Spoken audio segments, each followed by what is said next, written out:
Where's my goddamn latte? Ah!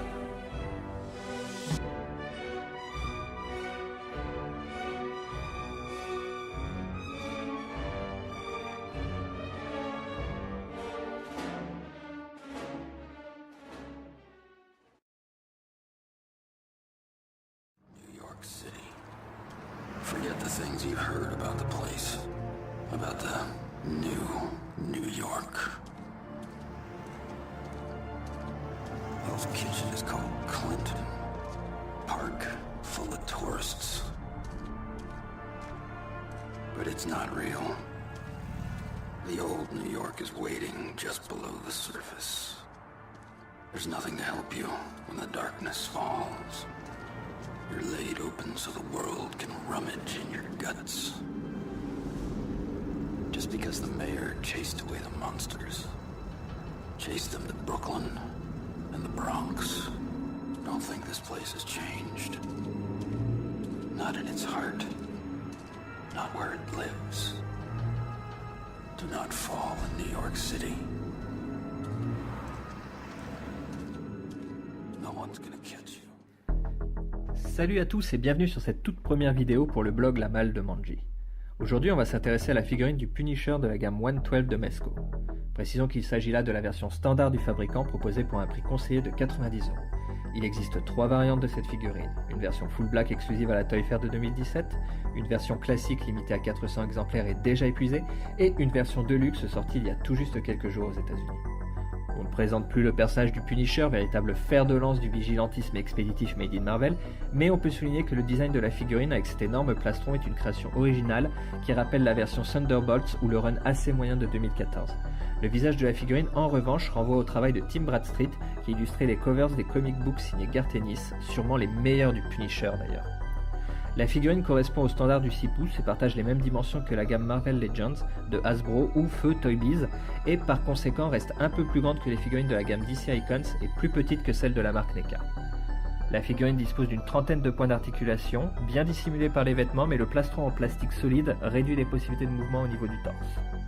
La sculpture des éléments en plastique est d'une finesse inégalée et l'ensemble profite d'un weathering efficace, en particulier sur le plastron qui laisse entreapercevoir une teinte métallisée sous la peinture noire et blanche pour montrer qu'il s'agit bien d'une armure blindée. On regrettera cependant que le weathering soit absent des parties en tissu, contrairement à ce que l'on voyait sur le prototype.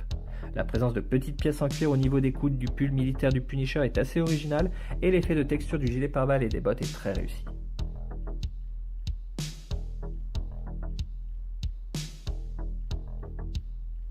Mais là où Mezco excelle, c'est au niveau de la sculpture des 3 visages disponibles pour la figurine. 3 véritables gueules cassées et usées par une guerre sans fin contre le crime. Le premier affiche une expression neutre mais sévère, les cicatrices parlant pour le personnage. Le deuxième affiche une expression de fureur particulièrement bien retranscrite grâce à la mâchoire grande ouverte du personnage qu'on imagine écumant de rage.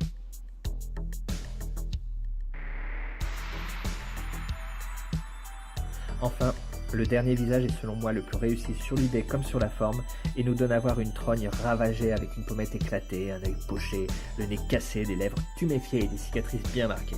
Et malgré cette gueule cassée, on sent toujours la détermination du Punisher. Le rendu est vraiment incroyable et aucune photo ou vidéo ne rend justice au travail des peintres et des sculpteurs, notamment le lavis qui laisse deviner une barbe tout juste née.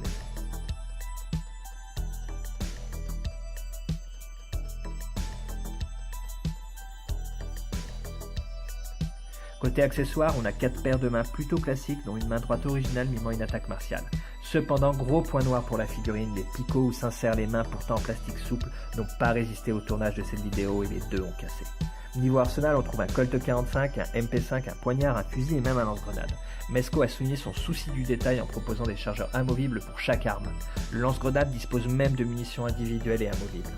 Un effet de coup de feu représenté par une flamme et une balle est disponible et s'adapte sur les canons de toutes les armes, hormis le lance-grenade bien entendu.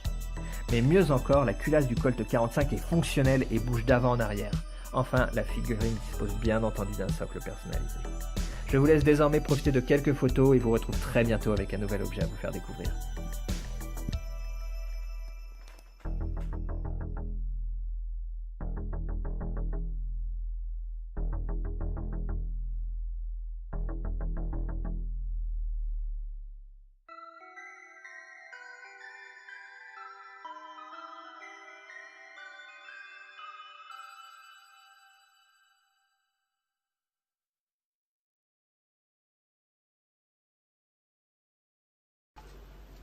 you're guilty, you're dead.